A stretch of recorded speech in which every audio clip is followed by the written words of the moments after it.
In the wise words of Albert Einstein, imagination is more important than knowledge because knowledge is limited while imagination encircles the world. We have nearly encircled the entire One Piece world, and we are finally receiving the vital information about what makes the planet spin. We are learning clues about the Void Century, Devil Fruits, Haki, and most importantly, the gods. The reason I say most importantly the gods, despite what we saw happen to the last self-proclaimed god of One Piece, Enel, is because the last saga is centralized around the de facto fake gods of One Piece that actually control the powers that encircle the world. So this video is going to try to solve a mystery around Imu-sama, the true powers of the world, and also how it all may connect to the ancient kingdom. And so if you're new to the channel, the way I view the world is by making connections. So let me connect you to my vision, the ParVision. So I think I've discovered the mystery around Imu's name. I currently don't think it's what people thought of Imu backwards being Umi, but I definitely can see and understand why that option makes a lot of sense, especially after chapter 1069. But anyways, I think Imu's name actually connects directly to the ancient kingdom's name. I also think Imu's name connects directly to the power system in One Piece, which makes so much sense that the overarching primary antagonist of the entire show would be connected directly to those two things. But to push it further, I basically think Imu's true name or the meaning behind it has been in our faces the entire story. And now because of 1069, I have almost no doubts about this idea other than the fact that there will always be limitless possibilities within the story of One Piece. And ironically, that is exactly what I think Imu's name represents. For those of you who watched my last video about the main component of the One Piece power system, you might already know what I'm going to be talking about. I structured this video in a way where regardless of how you got here, this discussion will make your mind race. So let's start with this interesting line of logic around the ancient kingdom. So I know there's a lot of really great ideas around the true name of the ancient kingdom that Professor Clover was going to tell us about. From the One Piece kingdom, Nika kingdom, Binks kingdom, and many more. And again, I don't think that they're wrong, but they are all on the side of Joy Boy and err on the side of positivity, which is fine, but I wanted to entertain the idea that the ancient kingdom's name wasn't super straightforward and maybe connected to the world government instead. What sort of sparked this line of thinking was that the world government was super protective of the name of the ancient kingdom. And what's interesting is that we almost get a direct parallel of that protectiveness only one other time, and that was in chapter 1060. The obvious parallel between Ohara and Leloucia has been discussed many times, but there was something a little deeper that hit me in the head. So to paint the parallel real quick, in both situations there was information that was being disseminated, and in both situations the information was cut short by the Gorosei, and both locations were deemed irredeemable and was erased in their own ways, both the target of not allowing a single soul to survive. Now I know there's a discussion of whether Leloucia was targeted because of Sabo or he was conveniently in the same place to be erased, but regardless we get this situation of suppressed information, and we even get the reaction to it from the government agents. In chapter 1060 you see how after the Gorosei say to cut off the communication, the response is a questioning huh? And similarly the agent who was ordered to execute Clover was almost enticed with the information he was about to learn. And when you look at chapter 1060, the communication was cut off on behalf of Im. Information about Im was about to be leaked by Sabo, witnessing the empty throne that was not actually empty. And the government agents again had the curtain pulled over them. The very same curtain that made someone like Saul defect simply by asking why there was a curtain in the first place. But anyways, in Ohara, the name of the ancient kingdom was hidden. And in chapter 1060, Im's present was hidden. So what if the name of the ancient kingdom was hidden because it revealed Im's identity as well in some capacity? For the sake of a placeholder, let's say the name was something like, I don't know, the Nation of Im. I think at the minimum, if the major plot twist was that the world government was led by someone either from or affiliated with the exact entity they apparently defeated, could make a lot of sense. It would be the exact thing that I would want to hide. If the ruler of the current world was the ruler of the past world, but simply disguised by the guise that there was no king of the current world anymore, and the highest throne remained empty, which we know to be false as we have seen Im sitting upon this throne, rendering it not empty, or maybe it is still empty. You're probably like, what? What do you mean it's still empty? Do you mean that Im is simply a placeholder keeping the throne empty so that no corrupt king can exist to control the world, like that of what might have existed in the Void Century? While that is possible, I'm actually thinking of it a little bit different from here in two ways. See, I think there might be a massive wordplay that Oda has run by us that connects the Void Century name, Empty Throne, and Im. So the line of logic that I fleshed out in my Shadows theory and Void Century theory was that the Void Century could actually not simply be a century that was void of history, but rather it could be a century that was named after an entity. Similar to how after Gold Roger was executed, it became the Golden Age of Pirates. The Void Century was named after an entity that represents or embodies the void. And after diving more into the Void Century, I realized that the kanji that Oda used for void was Sora and Shiro, or a white sky, meaning that the Void Century could refer to a white sky century. The interesting connection being the kanji for Sora, so hold on to that for a second. Let's switch back to the focal point on the empty throne. We know that the throne is not empty and is in fact Im's throne. So then I was thinking, wait, what if the throne's name itself was alluding to Im's name? The point there being, if you're wondering why void uses the kanji for sky, it's because the sky is technically empty, void of most things. At least that was the understanding given to me by Artur, Library of Ohara. But anyways, just like Void Century, I was wondering if there was any double meanings in empty throne through the kanji. Interestingly, this is the kanji for empty throne right here. The part that refers to empty is this, which interestingly can refer to sky or void, just like Void Century, but most directly translates to Kyo, which can translate to falsehood, which is ironic considering the premise of the empty throne presides on a falsehood that it is empty. But I think the more common translation for Kyo is imaginary, which sounds random in the context of the other meanings, but I think the meaning that would make this make sense is made up. Like an imaginary friend is a made up friend that doesn't exist. It is an empty friend that exists on a falsehood, or a friend that was created by the mind because that is what the mind is capable of. But we'll get back to that line of thinking in a second. So this is honestly where the theory started for me, and the rest kind of fell in place afterwards. So something interesting is Im's name, or more about how it is given to us in the story. My thought is, what if just like how Oda has hidden Im's character in the shadows of a silhouette, Oda has also hidden Im's real name in the shadows, meaning we've only seen a part of it, but maybe the most important part of it. Im's name is spelled out in Katakana, and Katakana is commonly used to transcribe non-Japanese words into text. These allow you to phonetically pronounce the word being expressed, and so these are the letters for Imu-sama, or just Im. Now I know we often say Imu, but that's because there isn't a katakana symbol for just M, and katakana focuses on translating syllables from foreign words to show how it's pronounced in Japanese. So words that end in a consonant get a vowel added at the end. So if you took the word beam and used katakana to convert it, it'd be pronounced bimu. And the reason why this stuck out to me was because if Im were going to be spelt in katakana, it's not like Im alone is a non-Japanese word, and it's not used for the conjunction I'm, so maybe the letters I and M are the important takeaways here, and possibly are the beginnings for a longer word or name that the Gorosei are referring to Im in a way that only they would, but also allowing Oda to hide the true meaning of Im, and Oda might have left us some clues that we just discussed. Let's revisit it now. What if the ancient kingdom was named after Im, so the nation of Im?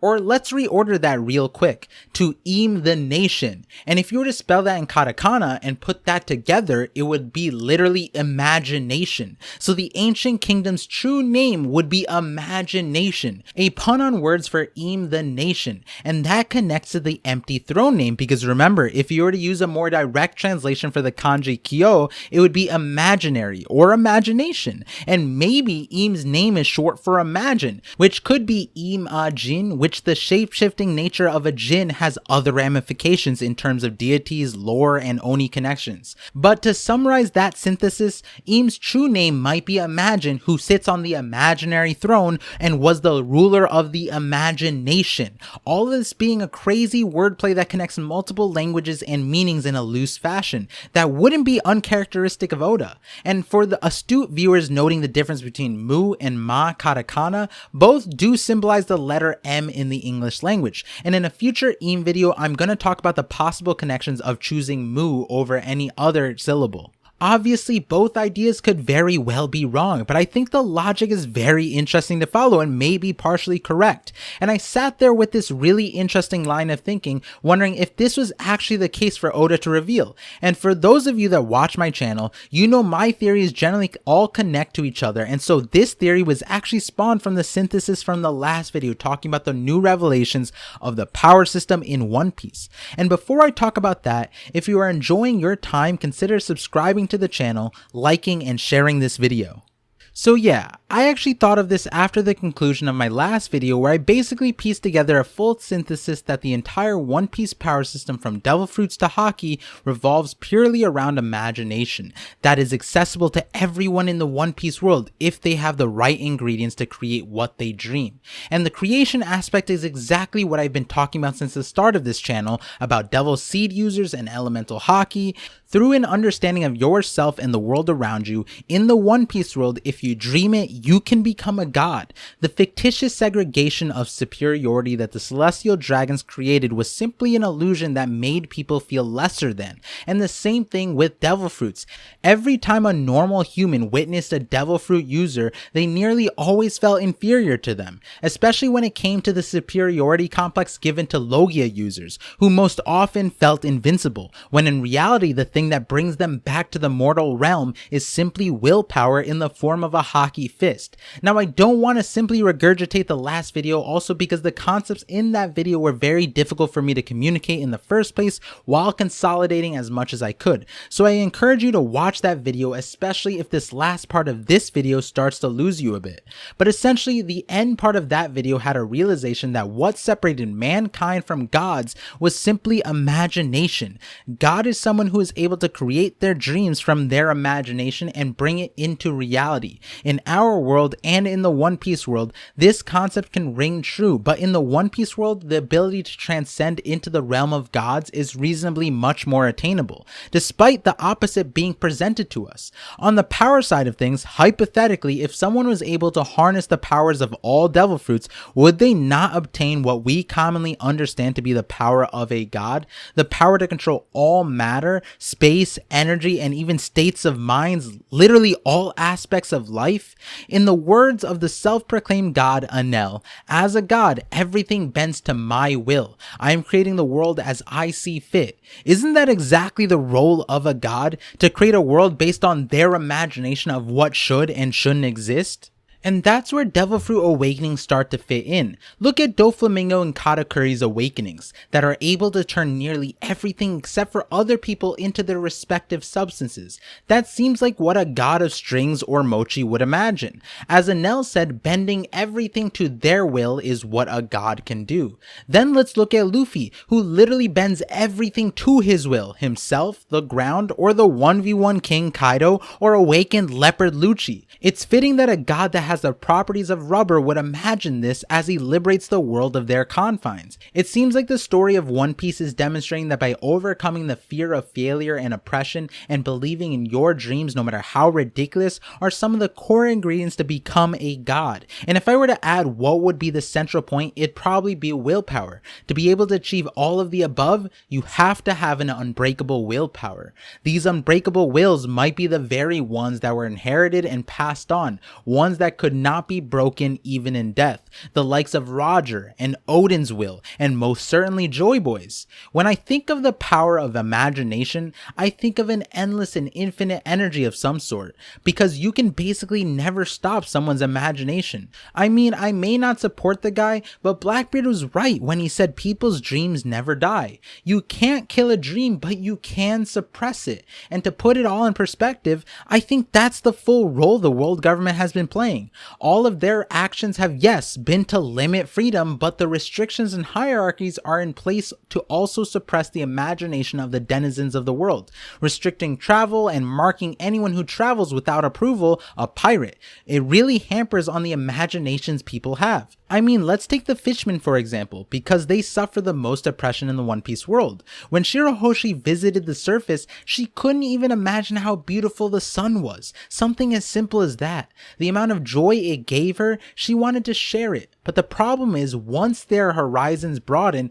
they will dream and imagine for more. But what do we see? When Queen Otahime tries to bring Ryogu Kingdom to the surface, we see that the fishmen fear the surface and almost accept their position and no longer dream for the surface. So through fear, the world effectively clamped down on imagination, which again takes me back to chapter 275 for some choice lines that Oda gave Enel. Enel claims that humans' ultimate fear is death, but something just like death is having all your hopes shattered in utter desperation, which is how most of the world lives, even outside of Fishman Island. And we get the iconic statement from Enel, people don't fear God, rather fear is God, which is exactly how Im has been operating. No one even knows of their existence, but it doesn't matter because by instilling fear, that creates the illusion of a hierarchy. And what happens when someone strikes a celestial dragon? Your entire island gets obliterated via a buster call. Because of this, people fear even looking at celestial dragons. As Enel says, death. That is why people bow their heads to the ground and beg for Kami's mercy. It can't be helped. Creatures are made to bow in the face of terror. That's instinct. And we see this exact situation in regards to celestial dragons. Normal people are forced to hand over their lives in the face of these sorry sacks of skin. And if the fear tactics don't work, then you get buster called like Ohara or the Straw Hats on Eni's lobby in Sabaody. And we still don't know the reason, but Leloucia seemed to cross some line that made it so they never existed, just like the Ancient Kingdom and the Void Century. So essentially wiping history or destroying memories seems to be the fallback, which again we have discussed the importance of memories many times, especially in this Big Mom video. But I digress. What I want to circle back to is the concept of imagination and how powerful it can be. Luffy is quite literally harnessing imagination and changing the world to how he sees fit. This is the power the world government is afraid of, and by now you might be asking a specific question, and so I'll answer it. Yes, I think the dynamic power source that Vegapunk claims to have existed within the Ancient Kingdom is imagination. That is the infinite power source that may manifest itself as a fiery burning passion that is as hot as the sun, but the ultimate source of it might just be imagination and desires, which would be fitting that if the kingdom of imagination harnessed imagination as a power source, and all the subsequent powers thereafter are derived from this initial source. And you're probably asking, how did the legendary Iron Giant move 200 years ago? And for that, you'll have to wait for a future video, but I can tease my current line of thinking. It stems back to what I discussed in the Godfather Shanks video and what Otahime said while she was in desperation. She said it was children that always give hope. Again, maybe that's why it's not Joy Man, it's Joy Boy, and why there always seems to be a theme in shielding the youth and allowing them to dream. I mean, in chapter 1, Shanks, a future Yonko, gave up his arm so that the child that reminded him of himself in his youth, who ate the Nika fruit, could continue to dream as free as possible. And now is about when I will start to wrap up some of my thoughts around this concept, as I have so many of them. The next few videos actually revolve heavily around Im, and I'm so excited to share them. Some of them conflict with each other at the high ends of the theories, but at the base level, I believe there is a way that all of them could be true to a certain extent, and it will be interesting to see how Oda executes on this mysterious character who we still have yet to fully understand, and has the community imagining all sorts of possibilities. So one thought would be, if Im's name is short for imagine or imagination and they are from the kingdom of imagination, then why is Im in the position they are in now at the helm of the world government, which seeks to smother out even the idea of Nika, Joy Boy, and the Ancient Kingdom? Well, a simple explanation would be that the absolute power corrupts, and Im would be straight out evil person who want to eliminate all who could threaten their throne. By smothering the Ancient Kingdom, the wills associated, technology, and weapons, Im would effectively be hiding what the true power source of the world is. I mean, it would make sense that Im, who is prostrated to be the end stage villain sitting at the highest level of power over the world, would be the one to be mastering the power system of the world, and again, it would make sense, especially at this point, for it to be imagination. But also, there's so many other ways to think about it. The Ancient Kingdom could have been evil, corrupted by evil imaginations, or maybe led astray, and Im wanted to to avoid history repeating and ended up creating a subpar solution that represents its own evil. Maybe that's what the Gorosei meant by maintaining an equilibrium. Maybe the equilibrium is the balance of imagination. Maybe that equilibrium was broken 200 years ago, and that's why the legendary Iron Giant reactivated after 600 years of being dormant. In future videos, I will be delving in some interesting possibilities of how all these concepts would look like in the story. At the end of the day, it is all up to the imagination and how it looks. And that's where I want to address one more thing. I have heard a lot of people say that this direction where Luffy's power hinges on imagination might create for an uninteresting conflict. I think it's quite the opposite. I think we're nearing concepts that are close to some that are at the core the issues with our world's cohesion. But to talk about One Piece's depiction of how this might look, if Luffy is capable of bending all of reality to his will and stretching it, and in small instances creating reality, then if he faces an antagonist with the same power of imagination to create anything and everything, then won't it just be a slapfest of whatever ass pulls Oda's wants? Well, sure, I think if you lose faith in the execution of this master plan, it could devolve into that, as many stories have failed towards the ceilings of their power systems. But here's the thing. Two people can have the same idea and imagine it completely different. There's so many examples of how this could apply. Like if you consider the creative realm of art, how many times have you heard the same story but with a different environment? Or maybe the same message and thematic but through different mediums. Artists can express themselves through paintings, music, language, science, movies, food, sports, and so many other ways. That's the cool thing about imagination. For example, it seems like Joy Boy might express his imagination through music, as we see examples with the Drums of Liberation, and E might express their imagination through painting, as we see the one time it seems they exerted their pressure on the world, it was via a paintbrush, at least assuming that this was Im. It seems like the Devil Fruits are the windows in expressing your imagination through whatever medium you want, but as Vegapunk said, Devil Fruits are basically the dreams of someone else that came before, and as Kaido said, to conquer the world you need haki and a dream of your own. So in order for Luffy to overcome Im, he may have to use the imaginative powers of music to topple Im's ability to bring their imagination into reality. And while I was making this video, a whole separate line of thinking that runs parallel to the conversation mentioned above was this. Going back to what Vegapunk said in 1069, as long as people wish or hope for liberation, then Nika will exist. Then isn't the antithesis to hope simply fear? That's where Enel's line really clicked. What if Oda told us exactly what the true god of the One Piece world was? He said fear is God. So since Luffy as Nika seems to be the collective of what people imagine hope to look like, then maybe Im is the collective of what people imagine fear to look like. Maybe Nika is hope and Im is fear. So as long as people have fears in the world, Im will exist. The true king of the current world is fear, and the new dawn will be hope. And this could be the equilibrium that the Gorosei spoke about maintaining, the equilibrium of fear and hope. And when Im decided on a light to erase, it was targeted at balancing hope and striking fear. And the thing we fear the most in the world is the unknown. So by keeping the world in the shadows, they will constantly live in fear of the Grand Line, of pirates, of the world government, devil fruits, non-human races, the D-Clan, or the ancient weapon. All things that Luffy seems to be romanticizing. And so the true romance dawn is when the world loves the things that once brought them fear.